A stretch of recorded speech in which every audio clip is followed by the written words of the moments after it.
On March 7, 1943, the aircraft everyone laughed at didn't lose the war in the sky. It lost the war on the ground. At least, that was not how anyone understood it at first. When the Airacobra arrived in Europe, it did so quietly, almost apologetically, as if it already knew it did not belong. British pilots were the first to fly it in combat. They climbed, they tested it, they pushed it toward the altitudes where modern air war was supposed to be decided. The aircraft struggled. Its engine gasped in the thin air. Its handling grew uncertain. After a single operational sortie, the verdict was reached without drama. This machine would not do. It was removed from the front and sent away to training fields where failure carried fewer consequences. American pilots came to the same conclusion, independently and just as quickly. They examined the numbers, flew the profiles, and compared the aircraft to what they needed over Western Europe. Could not escort bombers deep into enemy airspace. Could not climb fast enough to intercept at altitude. It demanded careful handling where combat demanded forgiveness. There was no anger in the decision, no scandal. The Airacobra was simply set aside, replaced by aircraft better suited to the war they believed they were fighting. German intelligence watched all of this unfold from a distance and nodded in agreement. Their analysts studied captured reports and performance figures. They saw the same weaknesses the Allies saw.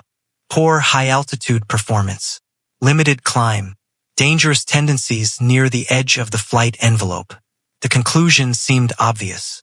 This was not an aircraft that would threaten air superiority. It was not worth special attention. 3 air forces, separated by ideology and geography, reached the same judgment. The Airacobra was obsolete. And then, months later, German trains began to stop. Not gradually.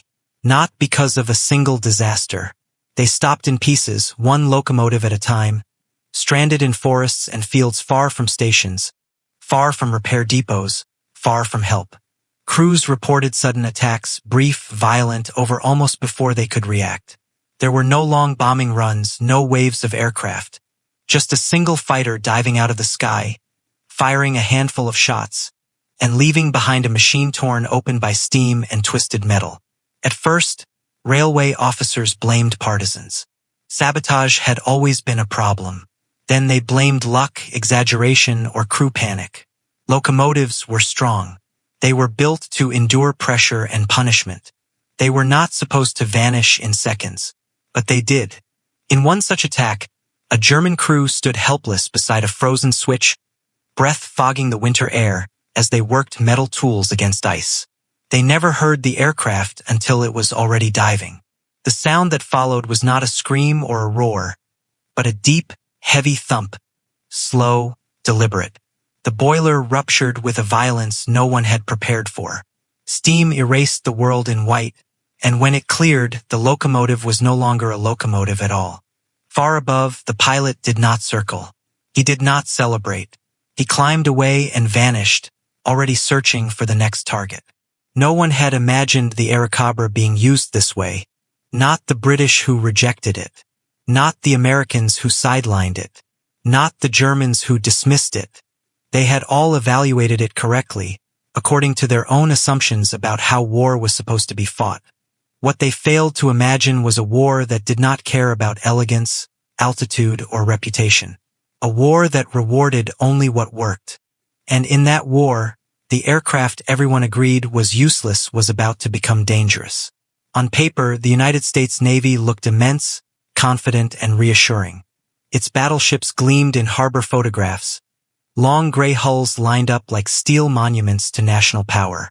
Admirals spoke with certainty about tonnage, gun caliber, and fleet strength. Congressional reports listed numbers that suggested dominance. To the public, and even to many within the service, it appeared obvious that if war came, the Navy would be ready. But the paper strength concealed an uncomfortable truth. Much of the fleet had been designed for a war imagined decades earlier. Treaty-era battleships formed the backbone of naval power, products of compromises negotiated in conference rooms rather than tested at sea. They were heavily armored, heavily armed, and painfully slow.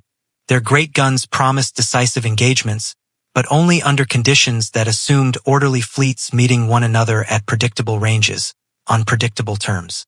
Those assumptions no longer hold. Capital ships took years to build and even longer to modernize. Many still carry doctrines shaped by the memory of the First World War, where decisive battles were expected to come from massive gun duels between lines of battleships. Speed was sacrificed for armor. Flexibility was sacrificed for tradition. The fleet could look powerful while still being unable to react quickly to a fast-moving, chaotic conflict. Carriers existed, but they were treated as supporting actors rather than the main force. Aircraft were still viewed by many senior officers as scouts, useful for spotting the enemy, extending visibility beyond the horizon, but not as weapons capable of deciding battles on their own. There was deep skepticism that fragile planes could replace thick armor and heavy guns. Some believed aviation was a supplement to naval power, not its future.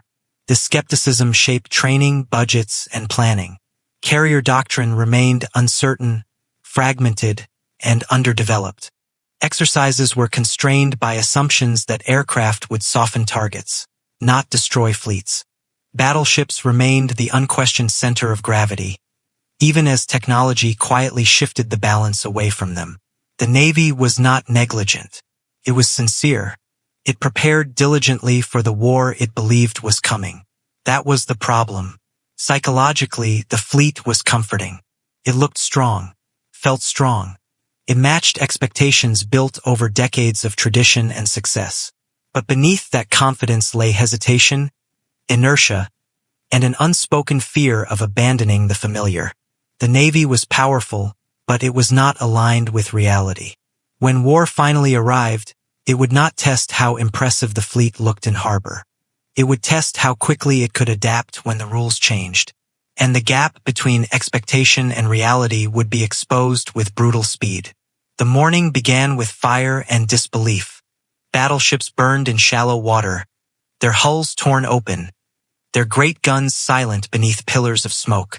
Men ran across decks slick with oil, shouting orders that no longer mattered.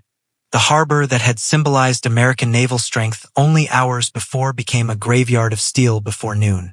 And yet, away from the wreckage, something vital had escaped. The carriers were not there. They were at sea, moving across open water, unmarked by smoke, untouched by bombs. Their absence seemed accidental at first, a matter of scheduling and routine assignments. In truth, it would become the most consequential coincidence of the war. The ships that embodied the past lay damaged or sinking in the harbor. The ships that embodied the future were already beyond reach. In the immediate aftermath, the destruction felt absolute. The visible symbols of power were gone. Battleships that had taken decades to build were crippled in minutes. To many watching the fires burn, it appeared the Navy had been broken in a single morning. But war does not turn on what is lost alone. It turns on what survives. The carriers that lived carried more than aircraft. They carried a way forward. Without fully realizing it, the Navy had been forced into a future it had hesitated to embrace. The old assumptions of decisive gun battles and slow-moving capital ships were no longer theoretical. They were wreckage. What replaced them was necessity. With battleships out of action, the carriers became the only means of striking back. Aircraft were no longer scouts or auxiliaries. They became the primary weapon. Range, speed, and airpower replaced armor and gun caliber as the decisive measures of strength. Doctrine changed not because committees approved it, but because there was no alternative. That morning did not simply destroy ships. It resolved an argument that had lingered for years. The question of whether airpower could decide naval wars was no longer academic. It had been answered by fate, written in smoke and burning fuel across the harbor. The battleships sank. The carriers lived. And with them lived the future of naval warfare. What followed would not be shaped by tradition or expectation, but by the hard reality revealed in a single morning, when loss forced transformation and survival became strategy. For centuries, naval warfare had been defined by sight. Fleets searched for one another across the horizon, closed the distance, and fought until one side broke or sank. Commanders expected to see the enemy's hulls, read their formations, and judge the battle by what their eyes could confirm. Even as technology advanced, that expectation remained embedded in naval thinking. Then the war crossed a threshold. In the spring of 1942, opposing fleets met in the Coral Sea without ever laying eyes on one another. There were no lines of ships exchanging gunfire, no smoke drifting across visible decks. Instead, the battle unfolded through maps, radio reports, and delayed intelligence. Decisions were made based on estimates, partial sightings, and assumptions that could not be immediately verified. Aircraft replaced eyesight. Pilots launched from carriers, flew hundreds of miles over open water, and searched for enemies their commanders could not see. Some returned with reports. Some did not return at all. Attacks were launched against targets that might already have moved or might never have been there in the first place. Damage was assessed through fragments of radio traffic and the testimony of exhausted aircrews. For the first time, naval combat became abstract. This created a kind of warfare no one had fully prepared for. Commanders fought battles in their minds, assembling a picture from incomplete information while knowing that every assumption could be wrong. Fleets maneuvered blindly, trying to protect ships they could not directly observe from enemies they could not confirm. The uncertainty was unsettling. It felt unstable, unfinished, and dangerously dependent on chance. Losses mounted without the clarity of a traditional engagement. Ships were damaged or sunk by aircraft launched from beyond the horizon, by an enemy that remained invisible. And yet, something irreversible had been proven. The battle did not require battleships to meet. It did not require visual contact. It required only reach, coordination, and the ability to project force through the air. The side that could launch aircraft farther, faster, and more effectively now held the advantage. The Coral Sea did not produce a clean victory. Both sides suffered. Both sides withdrew claiming success. But beneath the ambiguity lay a decisive truth. The old rules no longer applied. Naval warfare had changed in the middle of the story. The fleets that survived would have to learn to fight without sight, to trust aircraft over armor, and to accept that the most important moments of battle would occur far beyond the horizon, out of view but not out of consequence. The battle did not unfold slowly. It did not give time for adjustment or second chances. It arrived all at once, compressed into minutes that would decide years of war. By the summer of 1942, both sides were searching for advantage, but only one side knew where to look. Signals intercepted, patterns studied, fragments assembled into something resembling foresight. It was not certain. It was probability sharpened by preparation. Enough to gamble an entire fleet on a single morning. The trap was set not with overwhelming force, but with patience. Carriers were positioned where they could strike without being seen. Aircraft were readied in silence. Pilots waited below decks, knowing only that when the moment came, there would be no time to ask questions. Across the ocean, the opposing fleet advanced with confidence. The carriers had struck first in the war and struck hard. Their commanders believed momentum was on their side.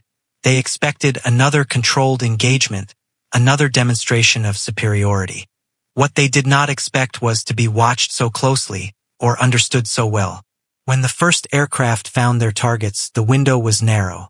Decks were crowded with fueled planes. Bombs and torpedoes lay exposed.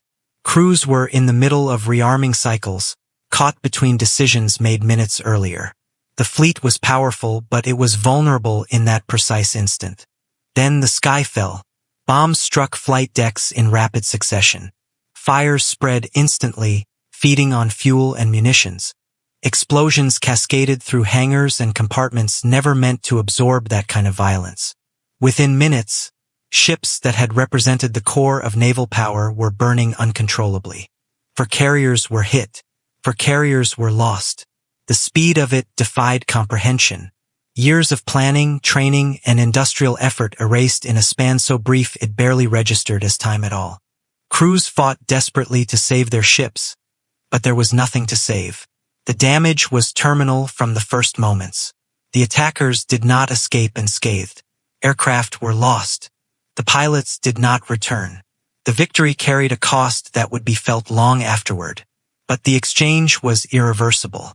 The balance of power in the Pacific shifted not gradually, but violently, as if a weight had been lifted from one side and dropped onto the other. What made the moment decisive was not just destruction, but asymmetry. The losses could not be replaced equally. One side could rebuild. The other could not do so in time. From that morning forward, every operation, every decision, every risk would be shaped by what had been lost. The battle was over almost as soon as it began, but its consequences echoed across the war. Strategy bent around it. Confidence broke along its edges. For the first time, the future no longer belonged to the side that had struck first, but to the side that had seen further ahead. For carriers, one morning, and a war that would never again feel the same. Victory did not bring relief. It brought exposure. The moment the balance shifted, the war demanded payment. The enemy did not collapse. It adapted, and it adapted violently. What followed was not a clean advance, but a grinding test that stripped away any illusion that success meant safety. The fighting moved south, into narrow waters and hostile jungle, where the sea itself seemed to conspire against certainty. Around a small, contested island, ships clashed night after night in conditions no navy had truly prepared for. Darkness erased distance. Rain swallowed the sound. Engagements began suddenly and ended in confusion, often before commanders fully understood what they had entered. Radar existed, but it was unreliable. Contacts appeared and vanished.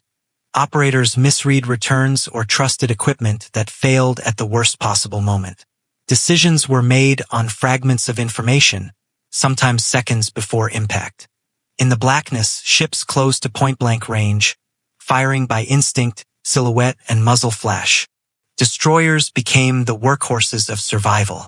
Light, fast, and fragile, they were thrown into battles meant for heavier ships because nothing else could react quickly enough.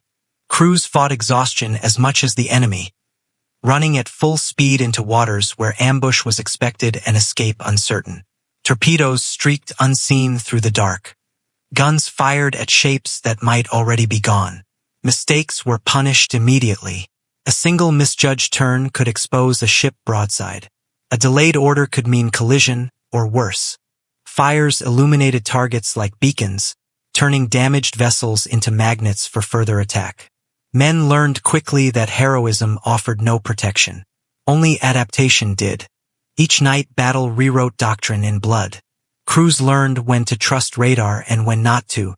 They learned how to maneuver without light, how to coordinate under chaos, how to fight when communication failed. Tactics evolved not in classrooms, but in the narrow margin between survival and destruction. There were no sweeping victories here, only endurance, only lessons paid for with ships and lives. The sea around the island became a graveyard, littered with wreckage from both sides, a silent record of how unforgiving the learning curve had been. The war had entered a phase where success no longer depended on momentum alone. It depended on how quickly forces could absorb loss, discard old habits, and fight differently the next night. Survival was no longer assumed. It had to be earned, again and again in darkness. Two ships could take the same hit and meet entirely different fates. The shell would arrive without warning, tearing through steel and erupting inside the hull with brutal indifference. Fire would follow. Water would follow. Smoke would fill passageways faster than anyone could move through them. From the outside, there would be no immediate clue which ship would survive and which would not. Both had been struck. Both were damaged. Both were bleeding into the sea. But within minutes, the difference would become unmistakable. On one ship, the fire spread unchecked. Electrical power failed in cascading segments. Bulkheads buckled under pressure they were never meant to contain. Flooding crossed from compartment to compartment, turning isolated damage into a structural crisis. Orders were shouted, then lost. Men fought bravely, but without coordination. The ship slowed, listed, and finally surrendered itself to gravity and water. On the other ship, alarms rang, and then something different happened. Men moved without waiting to be told. Watertight doors slammed shut almost automatically. Damage control teams flooded passageways with foam and seawater to smother fires before they could find oxygen. Power was rerouted around shattered conduits. Pumps activated in compartments already knee-deep in water. Shoring timbers were wedged into ruptured bulkheads by hands that had practiced the motion dozens of times before, under artificial smoke, heat, and darkness. The ship staggered. It burned. It bled. But it stayed afloat. The difference was not courage. Both crews had that. It was not luck. Both had been unlucky enough to be hit. The difference was doctrine, quiet, unglamorous doctrine that had been shaped long before the war ever began. American naval designers did not assume perfection. They assumed damage. From the earliest stages of design, survivability was treated as a requirement rather than a bonus. Hulls were subdivided into extensive compartmental systems intended to isolate flooding rather than allow it to propagate. Redundancy was built into power, steering, and communication systems, not because it was efficient, but because efficiency was irrelevant once the shooting started. A ship, in this philosophy, was not expected to avoid being hit. It was expected to endure being hit. That expectation shaped the internal anatomy of American warships. Bulkheads were placed not merely to divide space, but to arrest disasters. Fire suppression systems were designed to be operated locally, manually, when automation failed. Critical systems were duplicated and dispersed so that a single explosion would not cripple the entire vessel. But steel alone did not keep ships afloat. People did. Damage control was not treated as a secondary skill learned after gunnery or navigation. It was foundational. Every sailor, regardless of specialty, was trained to fight fires, contain flooding, and restore basic function under combat conditions. Damage control drills were relentless, repetitive, and deliberately exhausting. Crews trained in darkness, under simulated smoke, with instructors deliberately complicating scenarios to induce stress and confusion. The goal was not competence. It was instinct. When a compartment ruptured, there was no time to debate procedures. When power failed, there was no time to search manuals. Men had to act immediately, correctly, and without guidance. That level of response could not be improvised in combat. It had to be ingrained long before the first shell ever landed. This philosophy stood in contrast to other naval traditions that emphasized offensive power above all else. Some fleets placed greater faith in speed, striking ability, and the assumption that decisive action would prevent prolonged damage. The expectation was victory through overwhelming force rather than endurance through punishment. That assumption worked until it didn't. In the brutal night battles of the Pacific, where engagements unfolded suddenly and at close range, no ship escaped unscathed. Torpedoes struck without warning. Shells tore into superstructures. Fires ignited instantly, fueled by aviation gasoline, ammunition, and exposed equipment. The question was no longer who could hit harder, but who could survive long enough to fight again. American ships began to demonstrate an unsettling pattern. They absorbed damage that should have been fatal and continued operating. Destroyers limped away from engagements with half their compartments flooded, steering compromised, decks scorched and twisted. Cruisers returned to port blackened by fire, guns destroyed, hulls scarred by shrapnel, but still afloat. Even when ships were forced out of action, they often survived long enough to be repaired and returned to service. This survivability changed the arithmetic of war. A ship that survives can fight again. A ship that sinks is gone forever, along with its crew and the industrial effort that created it. Over time, these differences accumulate. Fleets are not destroyed only by losing battles. They are destroyed by losing the ability to recover. American crews understood this intuitively because they lived it. Damage control parties operated in conditions that defied endurance. Temperatures inside burning compartments reached levels that warped metal and collapsed lungs. Smoke blinded and disoriented. Flooding surged with terrifying force, knocking men off their feet. Yet the work continued because stopping meant sinking. There was no glamour in it, no clear enemy to shoot, only heat, water, and time. Leadership mattered, but hierarchy often dissolved under pressure. Junior sailors made critical decisions without waiting for orders. Teams acted on training and trust rather than command. The doctrine assumed this and empowered it. Authority was decentralized in the crisis because centralized control rarely survived the first hit. This cultural expectation was as important as any technical feature. Sailors were not waiting to be saved. They were responsible for saving the ship. Over time, this approach created an invisible advantage that opponents struggled to understand. On paper, the ships looked comparable. In combat, the outcomes diverged. Enemy crews watched American vessels absorb punishment that would have doomed others, and then return fire, maneuver, and withdraw under their own power. The psychological effect was profound. It is one thing to damage an enemy ship. It is another to watch it refuse to die. This resilience forced opponents to expend additional effort to achieve the same result, increasing risk and exposure. It extended engagements that were supposed to be decisive. It transformed battles from clean exchanges into grinding contests of endurance. Firepower initiates battle. Survivability determines who remains. That truth became increasingly clear as the war progressed. American losses were real and painful, but they did not compound at the same rate. Ships that survived carried their crews forward, bringing experience with them. Veterans taught newcomers. Lessons learned under fire were retained, refined, and applied again. Other fleets lost not only ships, but institutional memory. The sea does not care how powerful a ship is at the moment it is hit. It only cares whether that ship can keep water out and fire contained long enough to matter. American naval doctrine acknowledged this reality early, quietly, and without romance. There were no parades for watertight doors, no medals for shoring a bulkhead. Yet these acts decided survival. The advantage did not appear in headlines or victory announcements. It appeared in shipyard logs, repair schedules, and after-action reports. It appeared in the simple fact that damaged ships came back. Again and again, two ships could take the same hit. One would vanish beneath the surface. The other would endure.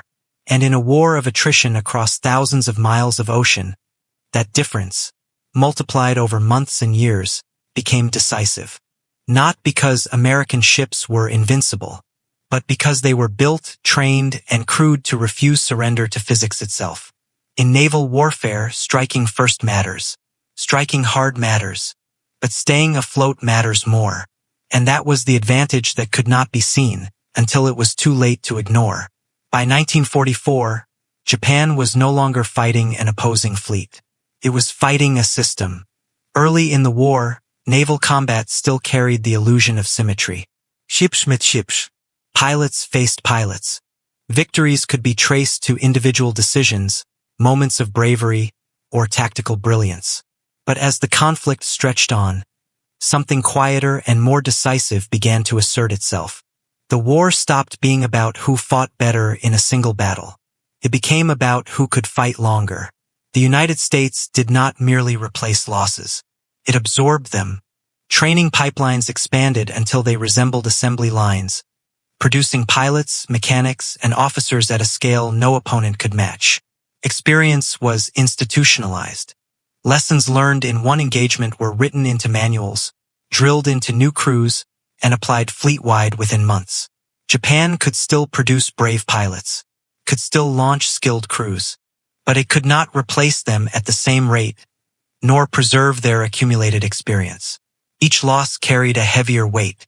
Veterans were gone, and their replacements arrived with fewer hours, less confidence, and shrinking margins for error. Quality eroded not because of incompetence, but because time ran out. Logistics became a weapon as lethal as any bomb.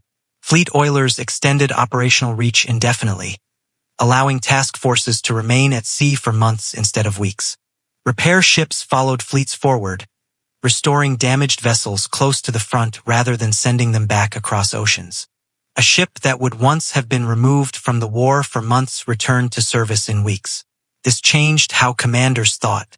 They no longer had to gamble everything on a single decisive engagement. Losses, while painful, were survivable. The system would compensate. Ships could be rotated. The crews rested. equipment replaced. The war became a continuous pressure rather than a series of climactic moments. For the opposing side, the psychological shift was devastating. Individual heroics still occurred, but they no longer altered the trajectory. Brilliant actions bought time, not victory. Every engagement felt heavier, more final. The future narrowed with each loss. By the final year of the war, the outcome was no longer decided by daring or skill alone. It was decided by throughput of fuel, of aircraft, of trained men, of repaired hulls. The battlefield extended far beyond the horizon, into factories, training bases, and supply chains that never slept. The enemy was no longer just the fleet in front of them. It was the inevitability behind it. Some of the deadliest battles of the war were never filmed. They left no burning carriers, no dramatic aerial duels, no moments frozen in iconic photographs. They unfolded beneath the surface, in darkness and silence, far from applause or recognition. Beneath the waves, submarines hunted merchant shipping with relentless patience. Each sinking carried consequences far beyond the tonnage lost. Food, fuel, raw materials, and troops vanished into the sea. Entire supply chains were severed without warning. Ports emptied. Factories slowed. Civilian hardship deepened alongside military strain. For the submariners themselves, the war was claustrophobic and merciless. Patrols stretched for weeks in metal hulls that offered no escape once compromised. Depth charges shattered nerves as much as steel. One mistake, one unlucky detection, and a submarine disappeared without survivors. Casualty rates were staggering. Crews went to sea knowing the odds and went anyway. In the Atlantic, the story unfolded differently but no less brutally. Early failures left. Merchant sailors died in cold water while escorts searched blindly. The learning curve was steep and unforgiving. Then the system adapted. Radar improved. Escort tactics evolved. Air coverage expanded.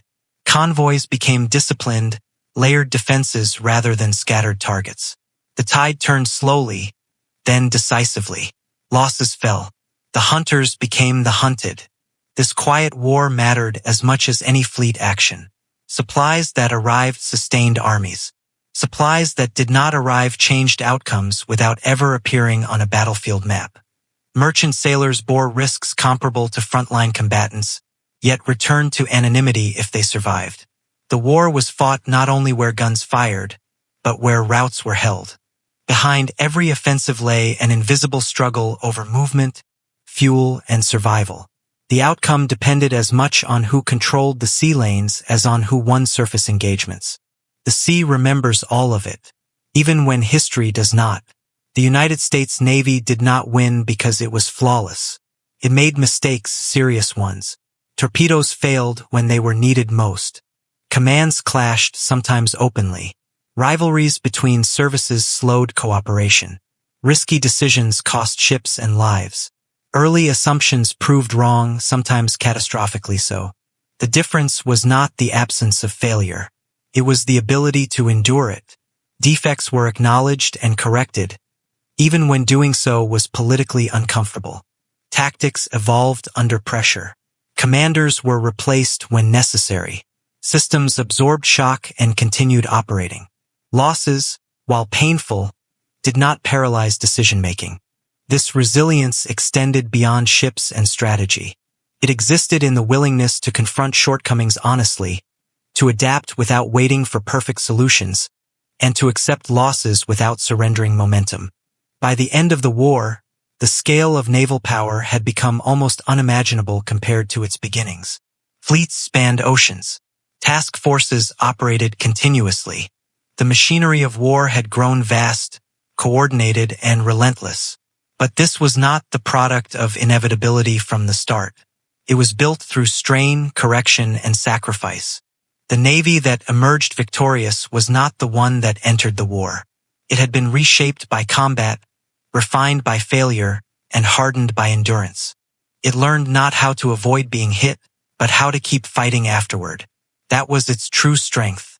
Not perfection, not invincibility, but continuity. By 1945, the United States Navy had not just won a war. It had rewritten how wars at sea would be fought.